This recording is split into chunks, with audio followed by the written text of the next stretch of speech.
Federal Prison Time Consulting with our awesome client, Dr. Shahjahan Sultan. Today's like 2 for Tuesdays, I guess. This is the second video in the last hour. So Sean is one of our amazing clients, Dr. Sultan, who's actually self-surrendering tomorrow to USP Lewisburg to the satellite camp.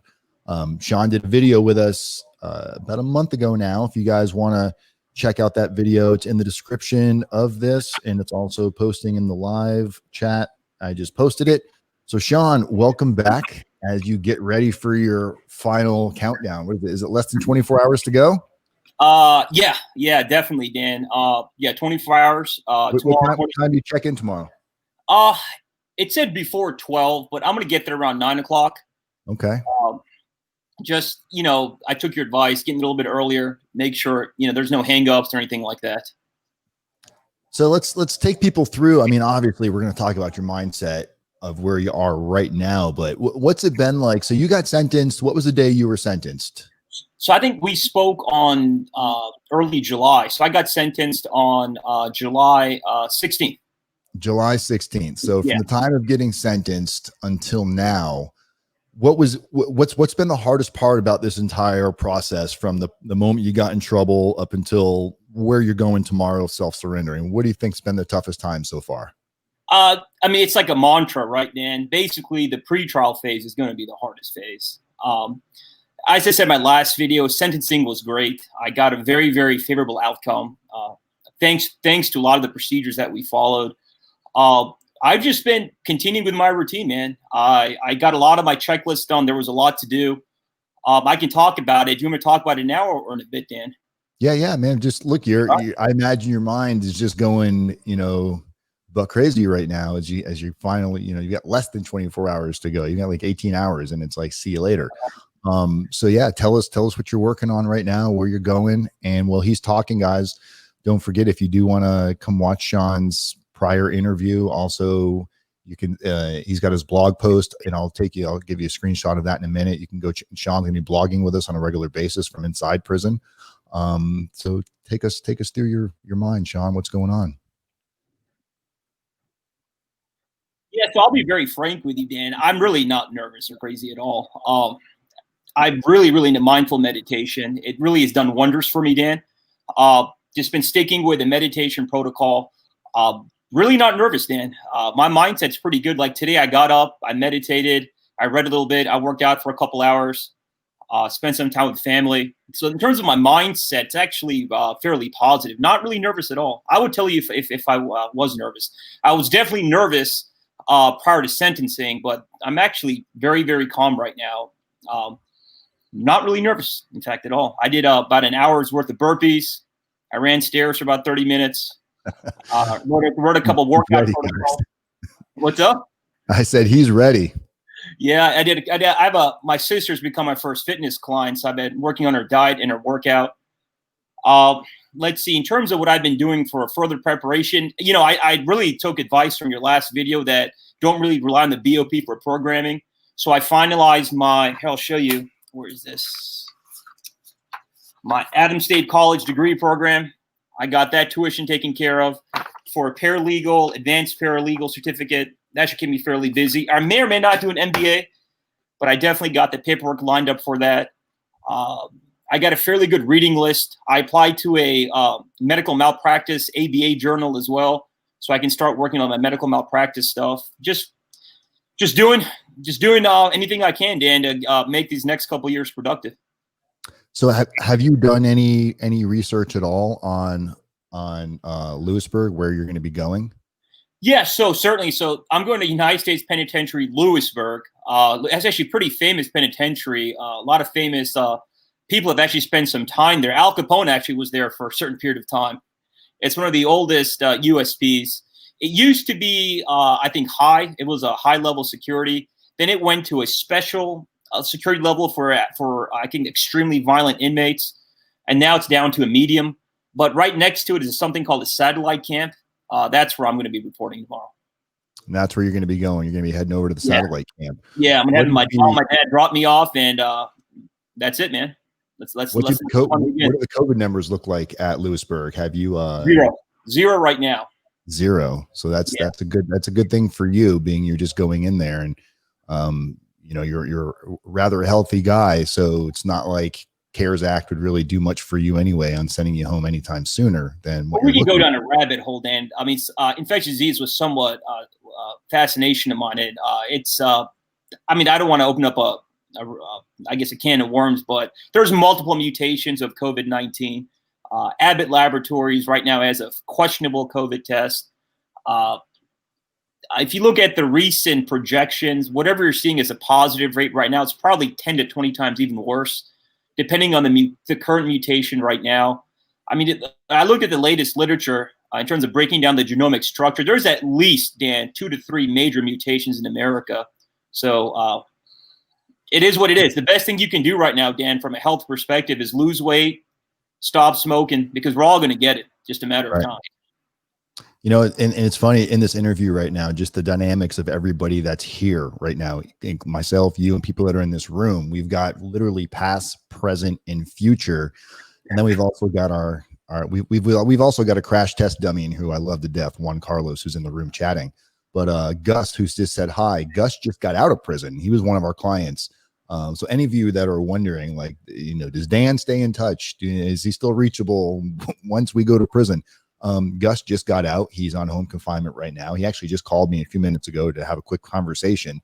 So he decided to chime in, and he wanted to make himself available to you, Sean, being that you're getting ready to go in. If you have any questions or any advice that you would want to know going into your first day into prison, Gus is in the room listening right now. So appreciate you coming in with us, Gus.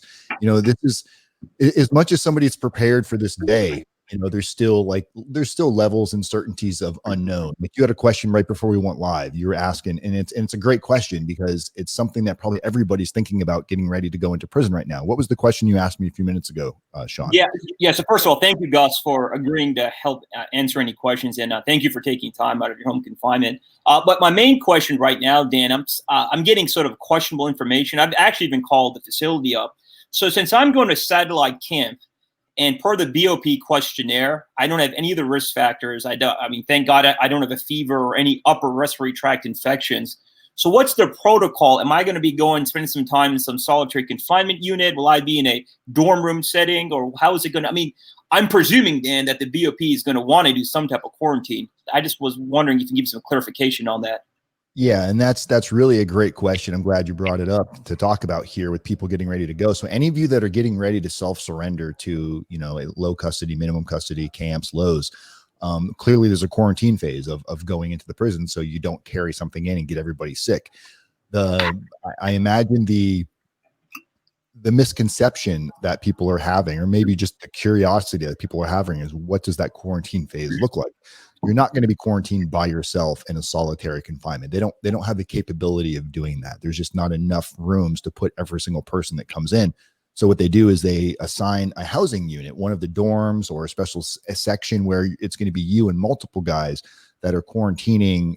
Some will be coming, some will be going and getting tested. So you're still going to have access, for the most part, to your phone and email. If the regular prison has access to phones, you'll have access to phones. I know, like in Coleman, and they've shut down inmate phone. I don't know if it's BOP nationwide, but they've shut down inmates making phone calls because they don't want to have you touching the phones and potentially spreading it that way. So to directly answer the question, yes, you're going to go through quarantine, but it's going to be with other individuals. So you're not going to be locked in by yourself. So you will have, human interaction for the next 14 to 21 days. So what's the food situation like, Dan?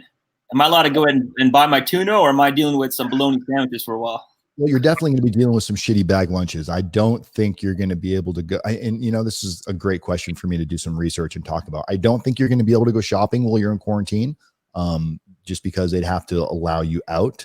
But after that, after your 14 to 21 days, you'll have your commissary, but commissary has been highly scaled back from your typical monthly spending limit to minimal. I mean, the amount of time when you can go is limited now. The amount you can spend is limited. And the commissary list itself may even, like how restaurants right now, they've all got like special menu items, which is kind of like a dumbed down version of the regular menu. You're probably going to see a lot of that trickling over into the prison as well. So you're really going to have to, this is adapt. And, get above and go beyond of what normal people go through when they go into the prison system. That's why I say I envy your, like, let's take this head on, and your attitude. I mean, you are as ready as anybody could be ready to go. And this is probably the worst time for anybody to be. We're hitting, and the good thing is it looks like we might be hitting the ceiling of this, which we talked about on the video just a few minutes ago. Meaning we're starting to see numbers starting to kind of level out and maybe come back down. You're coming in at a time where the election's going to be over here in a couple of months. And I think we all have an idea that this might somehow all of a sudden fix itself after the election process. So I would say in the next 6 months, man, you should be. And when it does open up for you, Sean, when the prison actually becomes like a regular, how it used to run, or even close to that, it's going to give you something to look forward to. It's going to be like a different level. And it's like, wow, more freedom. So it's going to be a good thing because you'll get to experience like having something to look forward to. Food's going to suck for a minute though. I got a lot of people joining us here. Let's. That's all right. It's just food. So we got Gus. Juan Carlos wants to know. He said, how much time did this cat get? So you were facing how much time? What was the high end of your guidelines originally, Sean? Did we lose you? Yeah, I'm sorry about that. It's break up. If I break off, just let me know, Dan. Okay. Did you get me back now? You're back now. How much time were you originally looking at, and what sentence did you actually receive? Okay, yeah. So my time was fairly significant. 108 months was the minimum. I ended up receiving 48 months. So from 108 to 48, and the guideline range that you were sent, those were the guidelines you were sentenced at. So you had a major departure from the judge that pretty much went against what the government wanted, correct? Yeah. So absolutely. The departure was approximately 5 years from the guideline range. And Dan, just to follow up a little bit, he was following the guideline ranges for the other co-defendants. I think one got 13 years and one got 14 years. So the other defendant more or less hit the guideline range, and somehow you went far beneath the guideline range. Yeah. It was. I was actually quite shocked. It was not the similar co-defendant on the case, but a similar case. I guess they're somewhat linked, and you know how these cases run with healthcare.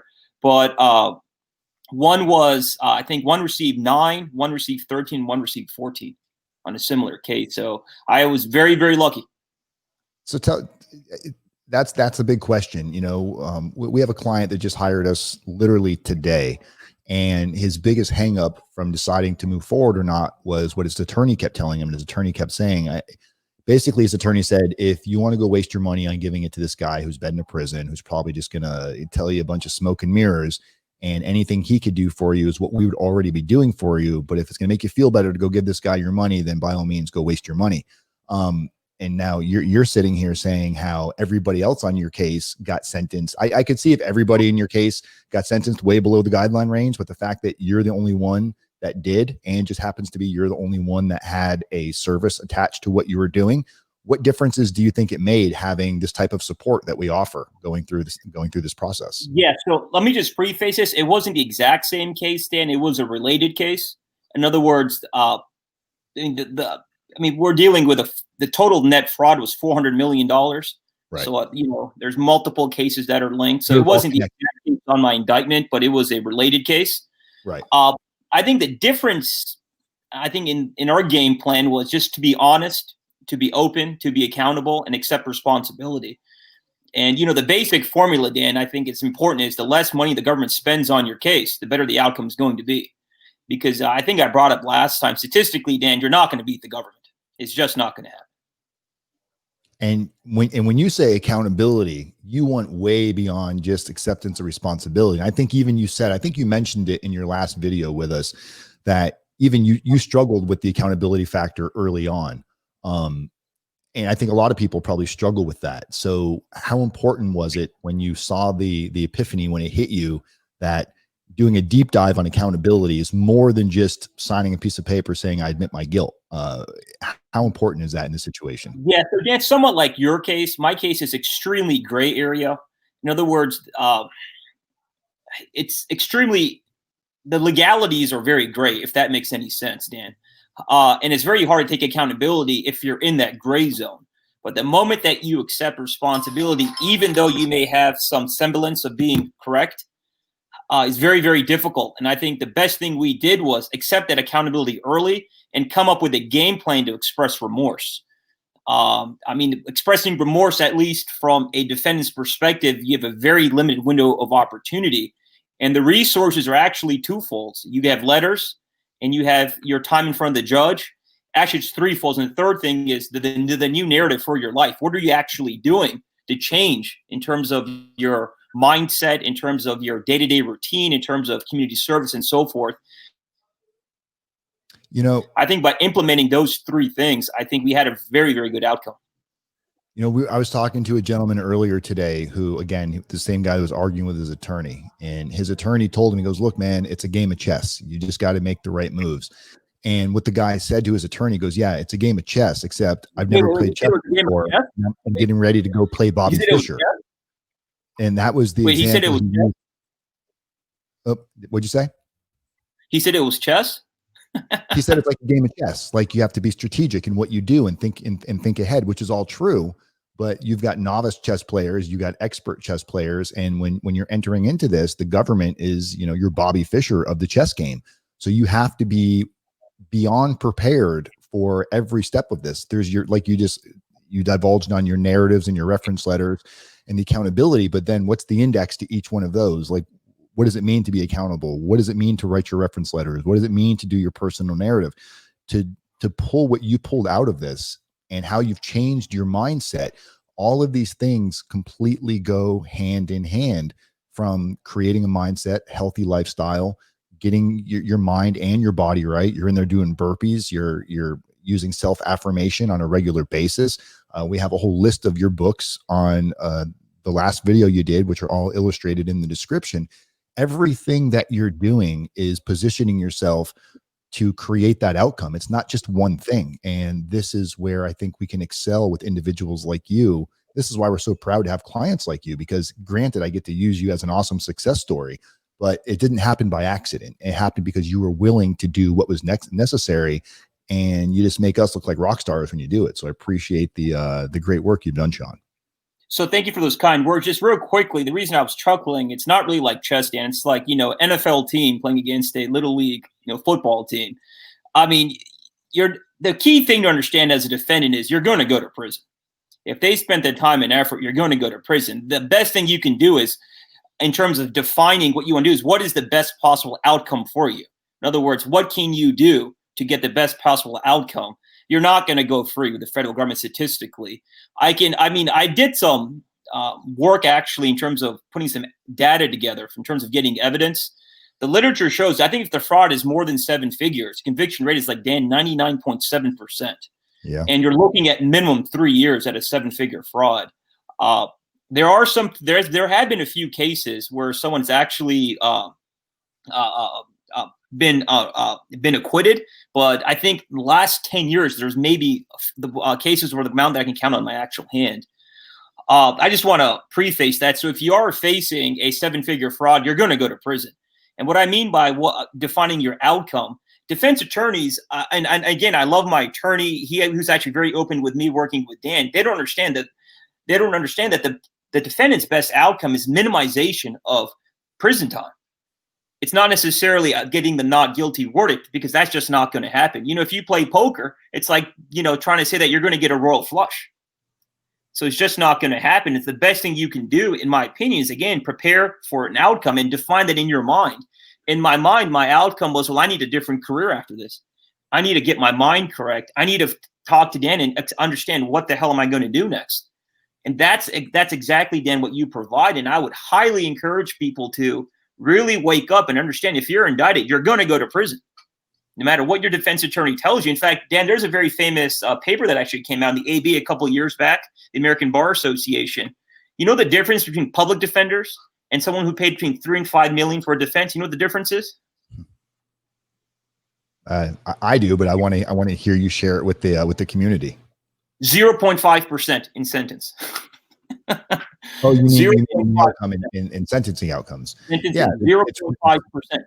Virtually no difference. Now he's referring to the federal system. Stateside, different deal. A public defender on the state side they don't even have the time ever. But a federally appointed attorney and a high dollar private attorney, in the most case, are going to yield the same outcome, because it comes down to guidelines, what you're pleading to. Outside of that, there's really nothing that the attorney can do other than assisting you in mitigating in what you've done yourself, your self-mitigation in this process.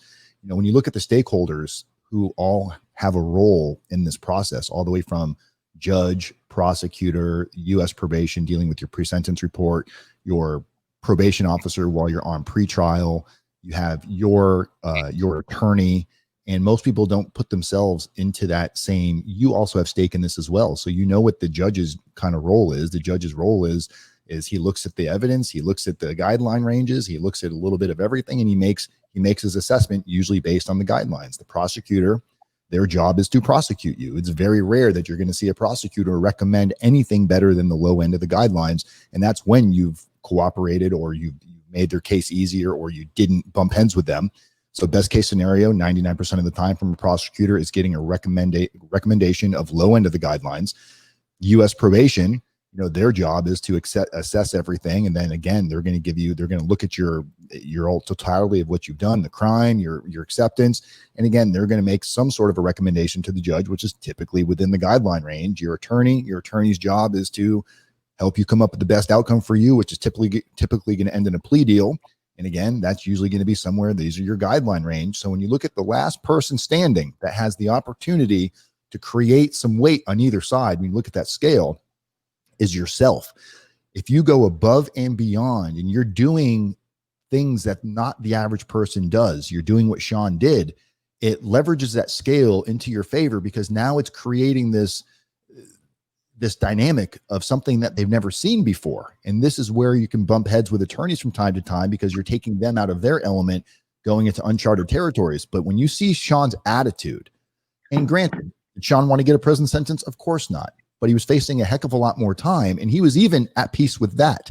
He was expecting that, but he's ready to go because he knows there's nothing more this man could have done next to, like, you know, bribing somebody.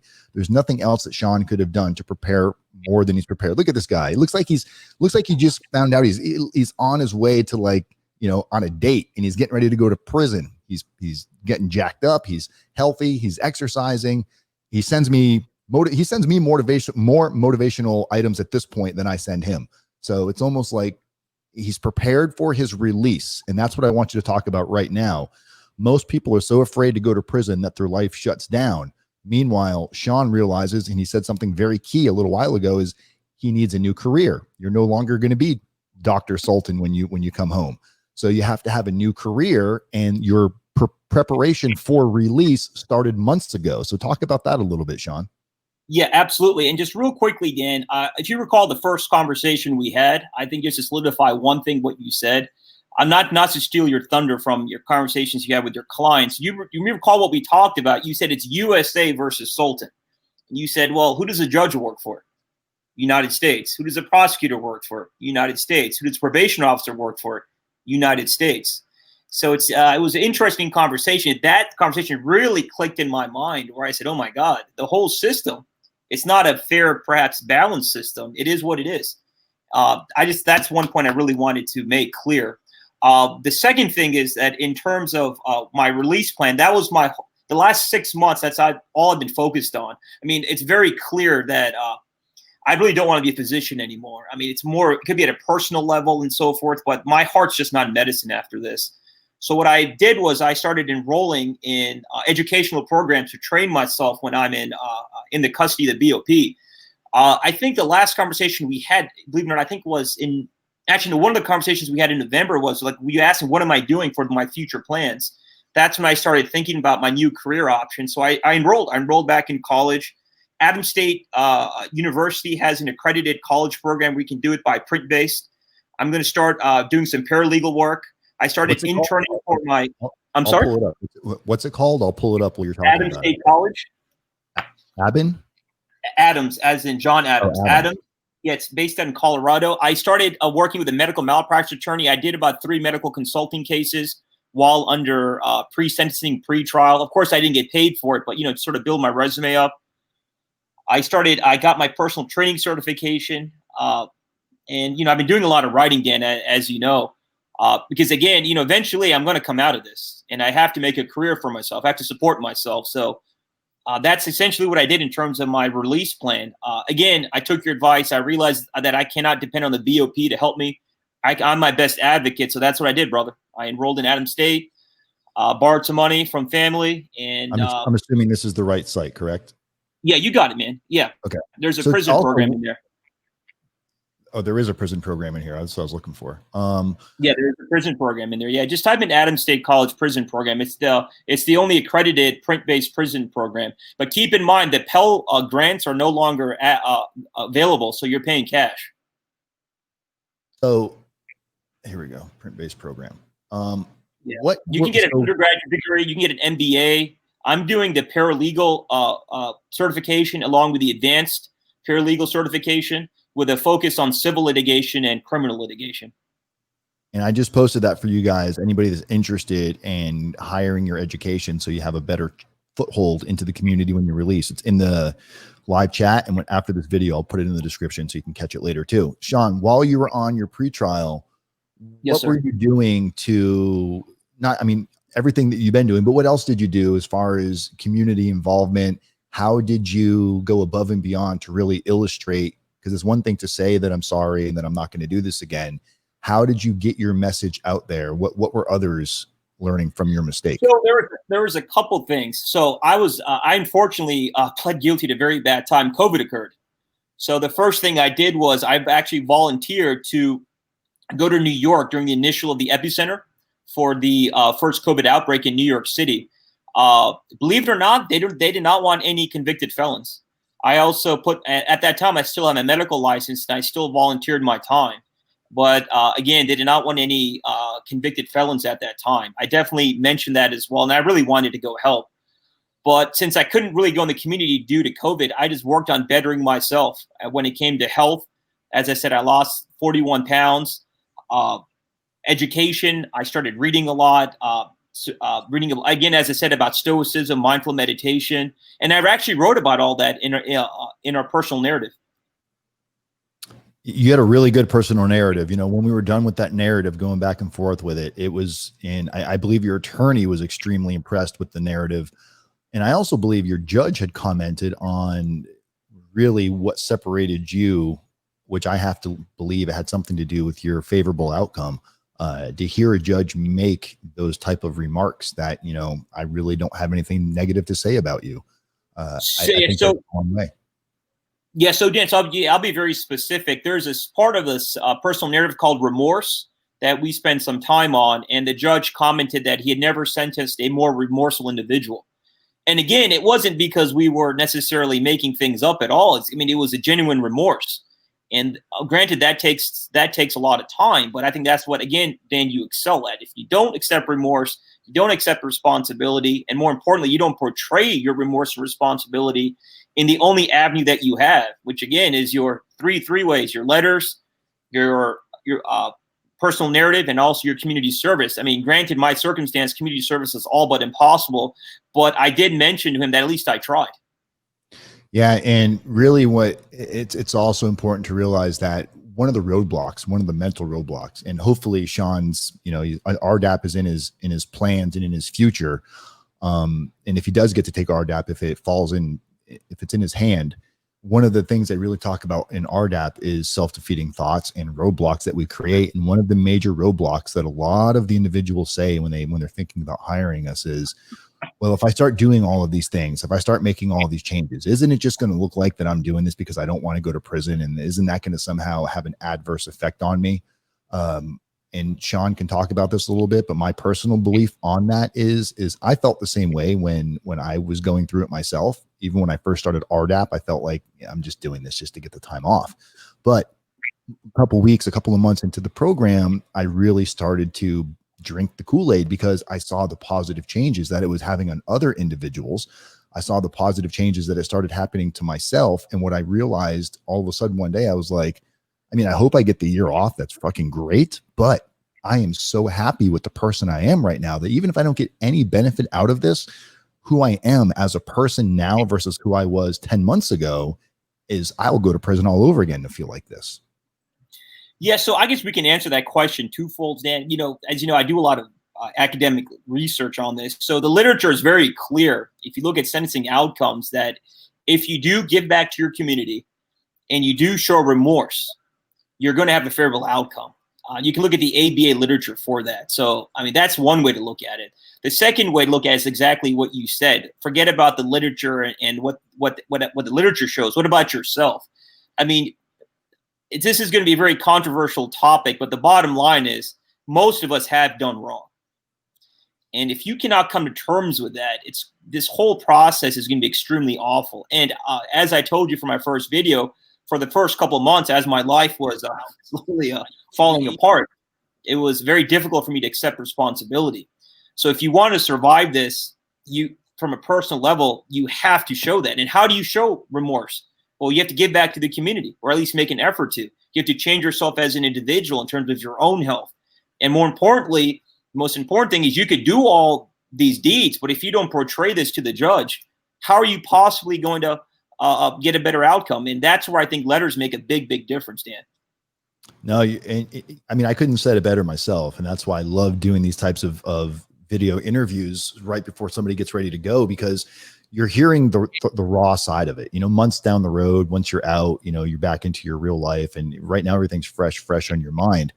And it's one thing coming from me, because I want you to hire me. I want your money. So it's like, is Dan telling us the truth, or is he just trying to, sell us something that we don't really need? And the one thing you guys need to remember is when I started doing this, it was never, I didn't know this was going to be a business. I literally had a YouTube video up about my own prison experience before I went. And upon coming home, seeing the comments and what was it really like, I was just doing it to kill time. There was never any incentive to make money off of this.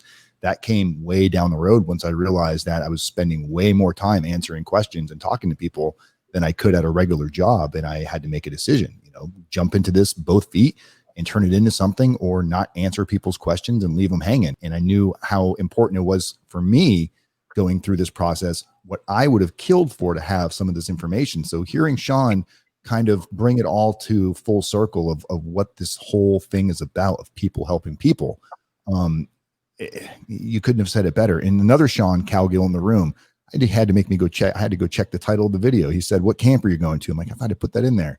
Sean, yeah, so Lewisburg. It says it right there in the title, man. Yeah. Sean's another one of our clients who's out now, out of prison. So we've got a lot of, past, present, and future, Sean. As you can see, I know you already know this, but for those of you that don't know this is not your final stop.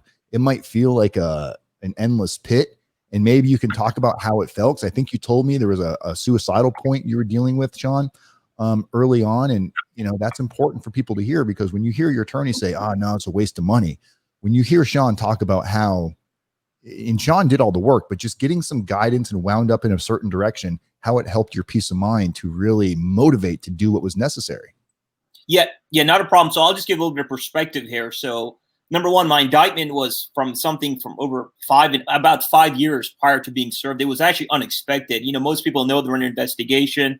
Mine just sort of came out of nowhere. So in 4 months, I lost just about everything. When I say everything, I mean, money's gone, things are seized, cars are seized. I actually bought a car a week before, and then that was seized. Basically everything I owned was gone. Personal life, as I told you previously, the wife at that time couldn't handle the indictment, so she left. Job is gone. I'm about 1,800 miles away from my childhood home. I'm essentially homeless. I'm living out of my car. In fact, I never told you this, Dan. So when I pled guilty, you know what they took from my hands? They took my car keys. Wow. Right there, huh? On the spot. Yeah, I pled guilty, and then there was I guess an FBI a U.S. Marshal came in and took my car keys. So lost my car keys, ended up renting a car, and then just driving back home the next day, because thanks God, the judge, in fact, allowed me to come back home. So, I mean, it was a very, very, very deep, dark place, as I said previously, but I got myself out of it thanks to you. A lot of reading, becoming more spiritual, really looking at other people who've been through tough times in their life and seeing what they did. Dr. Viktor Frankl, I got really fascinated with his logotherapy theories. I actually read the literature behind it, not just man searches for meaning, but actually the human animal literature based upon him, and used a lot of those techniques on myself. The bottom line, Dan, is I think you spoke about this in one video. The only thing you can do in tough times is what are you doing right now? It's sort of that story that, yeah, you're facing a mountain, but eventually you can climb the mountain one step at a time. So the question is, when you're at the very bottom of the mountain, are you moving up or are you moving down? That's what Viktor Frankl used to always state when he was in the Holocaust camp. Not that my situation is anything like that, but every decision has to be a positive and a productive decision going up. It can be as simple as, I'm going to go ahead and volunteer at the soup kitchen today, or I'm going to go ahead and I'm going to reach out to my network, or I'm going to go ahead and write a letter of responsibility to, I don't know, someone, another physician friend of mine. What are you doing every single day in the positive direction? And eventually you take one step at a time. Eventually you'll be at the top of the mountain. That's essentially what I did, Dan. I mean, I started step by step, and eventually it does work. Logotherapy does work. A positive mindset does work. I think you read Tony Robbins, correct? Yes. That was my opening to the world of how important making decisions are, good or bad. The more decisions you make, the better you're going to get at it. Yeah. So Tony Robbins' literature is based upon Viktor Frankl's logotherapy.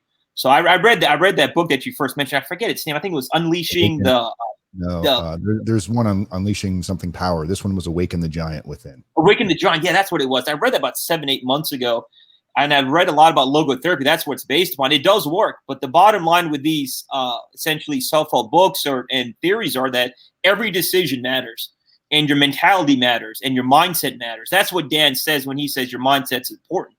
You cannot have a negative mindset during this process, because if you do, as I said, you're not taking that step above the mountain, and eventually it does work. I've had some co-defendants of mine basically drink themselves to death. One went to rehab. One actually is dead. So, I mean, there are certainly dire consequences if you don't make the right choices. Yeah, and it's real easy early on when you start with this. It's real easy to fall into the victim mentality, the woe is me mentality, and get stuck there and create. We have these goals. You have a goal of, I want to get out of prison and be successful, and that's great. Everybody wants that. But what are the short-term goals? What's your goal for tomorrow and the day after that and the day after that? Because if you don't have many short-term goals that might change a million times, you're never going to reach the mountain. You have to make these every day. It's easy to be positive when everything's going well. It's easy to, do great. And just like people with sobriety problems, it's easy to work the program when stuff's going great and you learn all these tools along the way. But what do you do the day your girlfriend breaks up with you? What do you do the day you find out you're going to federal prison? It's in these moments of trying times that you have an ability to either rise up or give in to everything and become a victim of your own doing. And Sean has been a prime example from literally going into day one. I remember Sean told me, and I have people say it a lot. I don't always believe it because I know sometimes it takes time to really believe what you're going to say. But I remember Sean telling me several months ago, he goes, I cried for the last time. I was like, okay. He's like, I'm going, I'm changing my mindset. I'm not going to allow he went through this whole pretty much just a bunch of lip action because there was no action behind it just yet. But then day after day, I became a believer of Sean because he was doing exactly what he said he was going to do. And I'm sure you can speak on this. I'm sure you've had many bad days, but you've chosen to immediately identify that feeling and do something to immediately correct it to fix the momentum. Yeah. So, I mean, okay. So I'll be somewhat brief on this because that's another rabbit hole. Bad and good, Dan, is all in your mind. It's a stage of life. Human beings make an event bad or good. There's a very famous book by Ryan Holiday. I guess he's a modern day Stoic philosopher. He's got a very famous book. He states what the obstacle is the way. So when you're faced with an adverse event, don't view the event as adversity. Accept it as part of life because God has put it in front of you. Nature has put it in front of you. It is the path you have to follow. So that book really helped me understand that it's all up here, Dan. What's bad and what's good is my perception of it, because a human mind lives on perspective, right? If you were to go, like my parents are from Pakistan, right? So if you go to a village in Pakistan where someone is having problems with food and clean water, like, for example, I learned the other day that my grandfather died of diarrhea, of cholera. So they will look at a federal prison camp and say, oh, my God, this is the definition of heaven. You get 3 meals. There's a shelter. You get running water. And reading Brian Holland's book, Obstacle is the Way, sort of showed me that an adverse event is all up in my mind. If I can tell myself adversity is, in fact, not adversity, it's my own frontal lobe that's making me think that things are adverse. And if I'm able to control that, and there's ways you can control that. Literature has shown that you can go to therapy, coaching, as I told you, Dan, earlier, I think you offer that through Jenny, which is very important, mindset coaching. You can do exercise, meditation, anything you can to increase your prefrontal cortex to control your limbic system. But the bottom line is you have to understand bad and good is all in your mind. And it just hit me around February. That's totally February 14th. I said, oh my God, things are not bad. I'm putting these adjectives are bad or good. This is just an event which occurred, and I have to do the best I can and really enjoy the process. I know that sounds kind of sick to say, but I mean, that's what I really believe. That's the truth, right? There's certain events that you can't control, but you can control how you think and feel and act through these events. So if you choose to look at this as, you can look at it as 2 ways. One, this is the worst thing ever, or I'm going to make this the absolute best journey I can. We've actually got a really good question in here that, so here, Jamie, well, first off, Jamie says, congratulations, your positive character created your positive outcome, which that's awesome. I know you talked about crying. Does it affect you when you get emotional while facing the judge? So I have my own personal beliefs on this. What are your thoughts? What's important when you're standing up in front of that judge, Sean? So, okay. So I actually researched this thoroughly, and I guess I'll spend some time on this. So I'll answer from literature-based perspective. And again, I'm not trying to take any your thunder away from me. Man, you've earned it. Thunder away. Strike some lightning. Okay, so when you stand in front of a judge, and I'm going to be very, very, very, very frank with you, he does not care if your life is in shambles. You put this upon yourself. You can cry all you want. That actually, believe it or not, sort of feeds fuel to the fire. I know that sounds counterintuitive because outside of a court situation, when someone cries, you want to show empathy. Not in this circumstance. If you cry and you say my life is in shambles, you're going to get an adverse outcome. You can look at multiple case precedents for this, especially in healthcare fraud cases.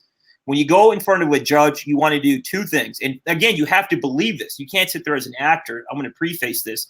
First thing you have to do is you have to apologize to the victims.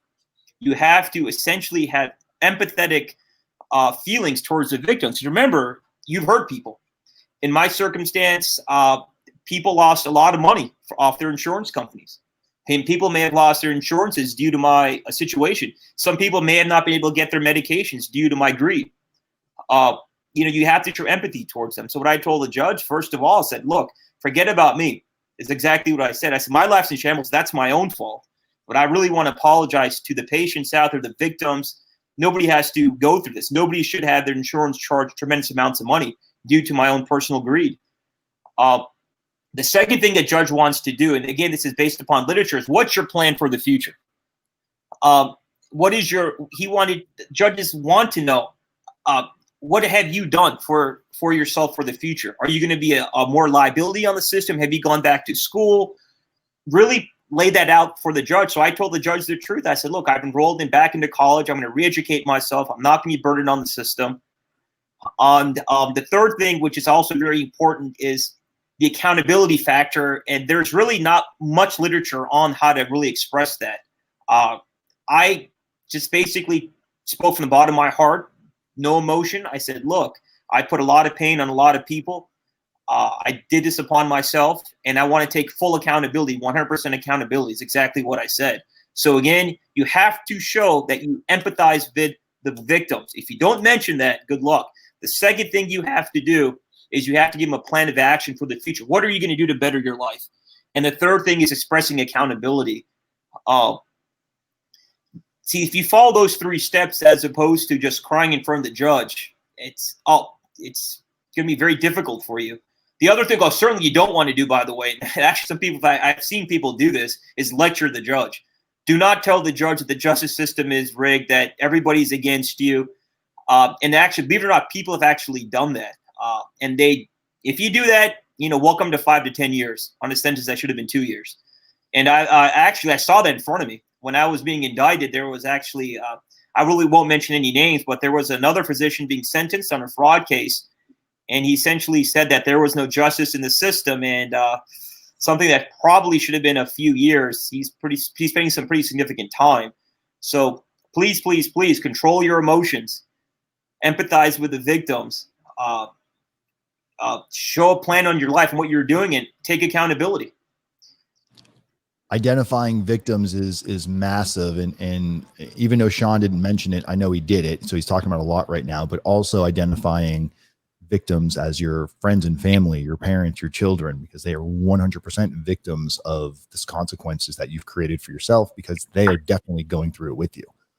So it's Sean's. I mean, Sean should be a prison consultant when he gets out. I mean, he's got the recipes, and once it clicks and it makes sense, it's like the matrix opens up in front of you. It's like, it's so clear as exactly what you should be doing, not just to create the best possible outcome, but the best possible outcome comes as a byproduct, is becoming the best possible person you can be.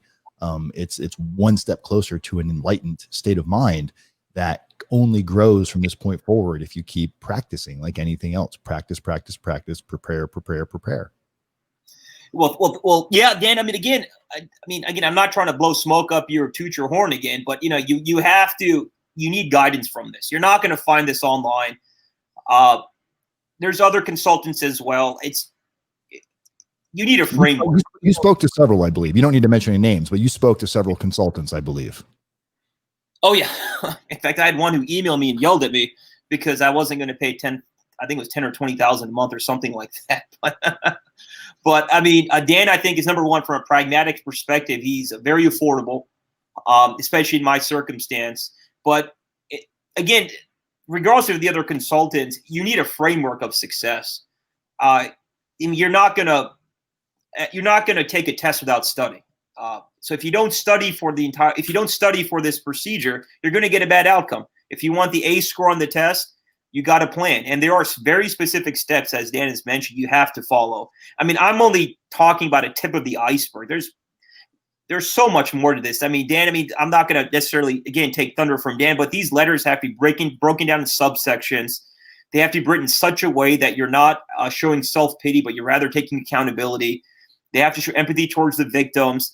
Substance abuse, which is a major problem in my life, which something that I wasn't too, which I thought initially would look bad upon me. In fact, we had a family friend of ours who did spend about 5 years in federal prison for a very famous immigration law case. And in that circumstance, he said, don't do RDAP, don't do this. It looks bad in front of the judge. But thanks to you, Dan, I took a different approach and said, no, I'm going to be honest with my alcohol abuse. It's something I definitely want to address, something definitely I want to get better. I mean, if this resource is offered, why not?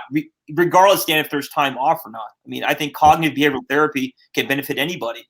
But in my circumstance, if I had not called Dan, I don't even know what the hell RDAP was or what it potentially could be and how beneficial it is. And that's not a reference to bad attorneys. That's a reference to, this is not what attorneys focus on. And that's the separation that people need to understand, that we don't do what attorneys do and they don't do what we do.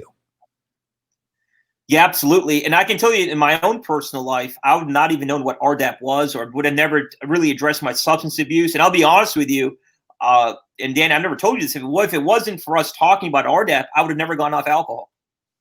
As I told you, I was drinking a bottle of vodka a day in a deep, deep abyss. When I found out there is rehab in prison, I can finally get myself out of this, alcohol mess I've been in for the last 5 years of my life. So, I mean, kudos to you, Dan. I think my liver's thankful. Well, back at you, my man. I'm glad we could help because you look fantastic, and looking when I looked at some of your older pictures, you've dropped a ton of weight and you look amazing. Like you have you're glowing right now. You're like a pregnant woman. You have this awesome glow about you. You look fantastic. I don't know about that. Maybe not a pregnant woman, but you got that vibrant go, man. It's important because it gives people, anybody and there's a lot of people in this room watching right now that are right behind you in footsteps, like they're waiting for their day.